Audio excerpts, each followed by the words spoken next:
तो चलो टेंस को आगे पढ़ते हैं। टेंस में हमने प्रेजेंट टेंस में देखा जो उसका पहला भेद है वो है प्रेजेंट इंडेफिनिट टेंस। इसको हम सिंपल प्रेजेंट टेंस भी कर सकते हैं, ये काफी सिंपल है। प्रेजेंट इंडेफिनिट टेंस, इसको हाउ टू आइडेंटिफाई, किस तरह से पहचाना जाए कि ये प्रेजेंट इंडेफिनिट टेंस में इसका अनुवाद होगा। उसके लिए अगर किसी हिंदी वाक्य के अंत में तुमको ता है, ती है, ते हो, ते है ऐसा कुछ दिखे या ता हूं ऐसा भी कुछ दिखे तो समझ लेना कि यह जो है इसका अनुवाद जो है प्रेजेंट इंडेफिनिट टेंस के अंदर होगा या फिर सिंपल प्रेजेंट टेंस इसको कहा जा सकता है, उसमें होगा। यहां तक समझने में कोई दिक्कत नहीं है। इस तरह से तुम पहचान सकते हो कि यह जो वाक्य है यह प्रेजेंट इंडेफिनिट टेंस में बनेगा। वाक्य को पहचान सकते हो यह देख करके। अब उसके बाद तुमको क्या करना है, अनुवाद करना है। यहां पर तुमने देखा कि मैं नाचता हूं, हम लोग नाचते हैं, ते हैं इसके अंत में आया, ते है, ता हूं है, ता है। इसका मतलब यह जो अंत में यह सब दिख रहा है साइन, यह किस चीज का साइन, यह किस चीज को दिखलाता है, यह सारा जो वाक्य है यहाँ पर दिया हुआ यह प्रेजेंट इंडेफिनिट टेंस के अंतर्गत इसका अनुवाद होगा। उसके अंदर कंसीडर करेंगे हम लोग। तो स्ट्रक्चर ऑफ सेंटेंस किस तरह से करना है। अफर्मेटिव सेंटेंस सबसे पहले होता है जिसमें हम जो है स्टार्ट करते हैं सब्जेक्ट से, यानी कर्ता सबसे पहले होता है। कर्ता तुम लोग को पता है, हिंदी में भी कर्ता पढ़ाया गया होगा, जिसमें कर्ता का मतलब होता है जो काम को करता है, यानी क्रिया को जो संपादित करे, the person who does the work. मैं नाचता हूं, यहाँ पर कर्ता कौन है, मैं है। हम लोग नाचते हैं, यहाँ पर कर्ता कौन है, हम लोग हैं। वह नाचता है, यहाँ पर कर्ता है वह। सब्जेक्ट डिसाइड इसी तरह से किया जाता है, जो भी वाक्य के अंदर दिखता है काम करता हुआ वही होता है उस वाक्य का सब्जेक्ट। अफर्मेटिव सेंटेंस के अंदर हम सबसे पहले सब्जेक्ट लिखते हैं, उसमें हम उसके बाद हम वर्ब 1 या वर्ब 5 लिखते हैं। अभी हम तुमको क्लैरिफाई कर देंगे कि कहाँ पे वर्ब 1 लिखना है, कहाँ पे वर्ब 5 लिखना है। दरअसल वर्ब 1 जो है वो वर्ब का मूल रूप है, यानी वर्ब में जैसे रन होता है, डांस होता है, सिंग होता है, गो है, कम है, ये सभी वर्ब है ना। तुम लोग को बताया गया होगा कि क्रिया किसको कहते हैं हिंदी में भी, जिससे किसी काम का करना या होना समझा जाए। जैसे वह दौड़ रहा है तो दौड़ क्या हो गया, दौड़ ही क्रिया है।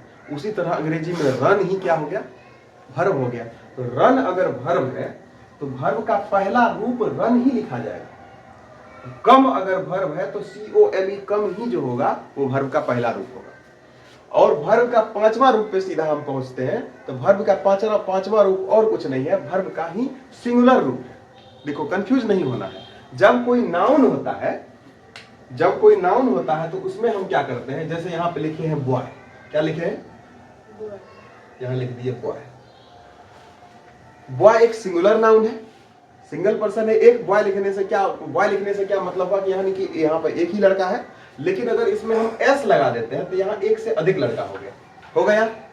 लेकिन अगर हम यहाँ पे लिखे रन, क्या लिखे हैं, तो रन का मतलब एक से अधिक दौड़ रहा है। जब हम इसमें एस लगा दिए ना तो एस लगाने से हुआ कि यह रन जो है, यह दौड़ जो है अब सिंगुलर हो गया है। यह वर्ब जो है अभी प्लुरल था जब तक एस नहीं लगा था, जब एस लगाया तब ये क्या हुआ, सिंगुलर हो गया और ये V5 हो गया। ये कौन सा हो गया, V5, यानी वर्ब का पांचवा रूप। वर्ब का पांचवा रूप क्या होता है, सिंगुलर वर्ब होता है। इस कंफ्यूजन को दिमाग से एकदम हटा दो। तो नाउन के अंदर एस या ईएस लगाने से या और भी जो नियम है सिंगुलर प्लुरल के, उनको लगाने से वो क्या होता है, वो नाउन होता है। लेकिन वर्ब क्या है, वर्ब नेचुरली प्लुरल होता है।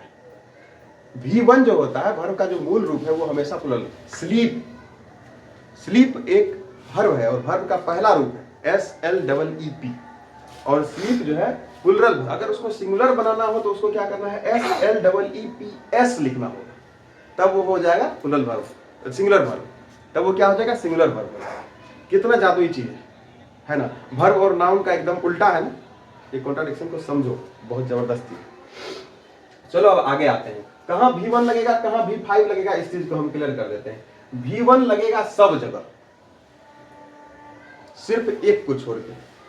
V5 लगेगा एक जगह, बाकी सबको हटा दो, जहां V1 लगेगा उसको हटा दो। V5 लगेगा जहां पर वह है, लड़का हो या लड़की हो, जहां पर कोई एक नाम है, ठीक है ना। इस चीज को तुमको कैसे पहचानना है, जब हम तुम लोग को पर्सन पढ़ा रहे थे, एक चैप्टर था पर्सन, वो तुम लोग को जब हम पढ़ा रहे थे उसमें क्या था, फर्स्ट पर्सन था, सेकंड पर्सन था और थर्ड पर्सन था, 3 पर्सन था।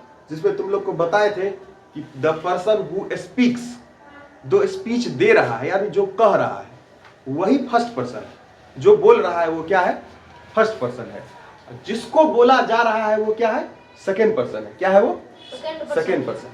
और जिसके बारे में बात हो रही है वो थर्ड पर्सन है। लेकिन कई बार होता क्या है कि व्यक्ति अपने ही बारे में बात करता है, तो जो अपने ही बारे में खुद बोल रहा है तो वो खुद तो थर्ड पर्सन हो नहीं गया।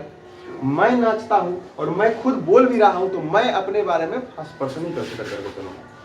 हम लोग नाचते हैं यानी कि हम अपने ही विषय में बोल रहे हैं तो हम फर्स्ट पर्सन हुए। और हम तुमसे बात करते हुए तुमसे बात कर रहे हैं कि रमन, तो हम तुमसे अगर बात करें रमन तो हम तुम्हारा नाम लेकर के तो नहीं बोलेंगे कि रमन नहीं पढ़ रहा है। हम क्या बोलेंगे? तुम नहीं पढ़ रहे हो। तो यहाँ पर जो मेरा बोलना हुआ तुम, तो तुमको बोल रहे हैं, इसलिए तुम क्या हो गए? Second person. समझ में आया? जिससे बात कर रहे हैं या जिसको बोल रहे हैं या मेरी स्पीच जो मेरा जो स्टेटमेंट है वो जिसके लिए है वही अगर मेरे सामने है और उसी से कहा भी जा रहा है तो वो सेकंड पर्सन है। लेकिन हम यहाँ पर बैठे हुए तुम लोगों से बात कर रहे हैं और किसी अन्य पर्सन के बारे में बात कर रहे हैं तो वो क्या हो गया? Third person. जैसे वह नाचता है, यहाँ दिख गया, वह क्या हो गया? Third person. वह नाचता है या वे लोग नाचते हैं या सीता और गीता खाती है या राम और पवन धनुष चलाते हैं, जो भी हो गया। तो अगर कोई आदमी है जिसको हम नहीं बोल रहे हैं और वो भी जिसके बारे में हम बात कर रहे हैं वो यहाँ नहीं है या उससे बात नहीं हो रही है लेकिन उसके बारे में बात हो रही है, तो वो कौन सा पर्सन? क्या? Third person always. इस बात को 100% दिमाग में डालो, इससे पहले भी बताए हुए हैं, फिर से बता दिए। तो वह नाचता जो है, वह नाचता है, इसके अंदर क्या है? वह थर्ड पर्सन तो है ही है, साथ में सिंगुलर भी है। सिंगुलर और प्लुरल तुम लोग को भली भांति समझ में है पहले से ही। अगर अकेला दिख जाए तो क्या हुआ? वो सिंगुलर है। वह नाचता है, यहाँ पर वह जो है थर्ड पर्सन तो है ही है, साथ में सिंगुलर नंबर भी है। और जहां थर्ड पर्सन और सिंगुलर नंबर हो जाए वहीं पे वर्ब का पांचवा रूप लगेगा 100%। जहां पे क्या होना चाहिए? पर्सन कौन सा होना चाहिए? थर्ड। और नंबर कौन सा होना चाहिए? सिंगुलर। क्या होना चाहिए? सिंगुलर। हमेशा ध्यान में रखना है, जहां थर्ड पर्सन और सिंगुलर नंबर हो जाए वहां पर क्या लगेगा? वर्ब का पांचवा रूप लगेगा, यानी एस या ईएस जुड़ करके ज्यादातर में आता है। ज्यादातर क्या? सब में ही आता है। मैं नाचता हूं, तो मैं जो सब्जेक्ट है, तो सब्जेक्ट मैं को इंग्लिश में क्या कहते हैं? आई। सिंपल हो गया, आई। और वर्ब का यहाँ पहला रूप लगेगा, पांचवा रूप तो सब जगह लगता नहीं है। जहां थर्ड पर्सन और सिंगुलर नंबर हो वहीं, यहाँ तो फर्स्ट पर्सन है तो थर्ड पर्सन का तो सवाल ही नहीं आएगा। तो आई, नाचना को इंग्लिश में क्या कहते हैं? ठीक है, बहुत अच्छा। I dance. हम लोग नाचते हैं, हम लोग को अंग्रेजी में कहते हैं वी। वेरी गुड, तुम लोग की इंग्लिश बहुत अच्छी है। वी नाचते हैं, नाचना हो गया डांस। Very good. वह नाचता है, वह को इंग्लिश में कहते हैं ही। देखो, वह को इंग्लिश में कहते हैं ही और नाचना हो गया डांस। लेकिन यहाँ वर्ब का पांचवा रूप है तो क्या होगा? डांसेस। तगड़ा परफॉर्मेंस। पहली कक्षा का विद्यार्थी यहाँ पर जवाब दे रहा है, हम बहुत प्रसन्न हैं इस बात से। I dance, we dance, he dances. कुछ याद आया? एक मीम बना था इस पर, I dance, we dance, he dances, is he dancing more than me? यानी क्या वह मुझसे ज्यादा नाच रहा है? मतलब यहाँ क्या दिख रहा है? डांस, डांस, डांसेस, इसका मतलब ज्यादा डांस हो रहा है क्या यहाँ पर? ऐसा उसका कहने का तात्पर्य। अरे पगलवा, तुम अंग्रेजी नहीं पढ़ा, तुम्हारा किसी बढ़िया टीचर से पल्ला नहीं पड़ा या तुमको अच्छा से पढ़ा नहीं, या जब सर जब पढ़ा रहे होंगे तब तुम पीछे घूम करके बिस्कुट खा रहा होगा जरूर, इसलिए तुमको समझ में नहीं आया। I dance, we dance, he dances, is he dancing more than me? पगलवा को पता नहीं है कि अगर एस या ईएस लग जाता है तो वो सिंगुलर हो जाता है। क्या हो जाता है? वो सिंगुलर हो जाता है। वर्ब का वो पांचवा रूप है, वो क्या रूप है? वो सिंगुलर। क्या है? सिंगुलर। सिंगुलर। और वर्ब का जो पहला रूप है वो कौन सा रूप है? प्लूरल। प्लूरल है। तो वर्ब का जो फर्स्ट रूप है वो प्लूरल है और वर्ब का जो पांचवा रूप है अगर डांसेस है तो वो कम नाच रहा है। नाउन के जैसे तुम वर्ब को मत देखो। समझ में आया ना?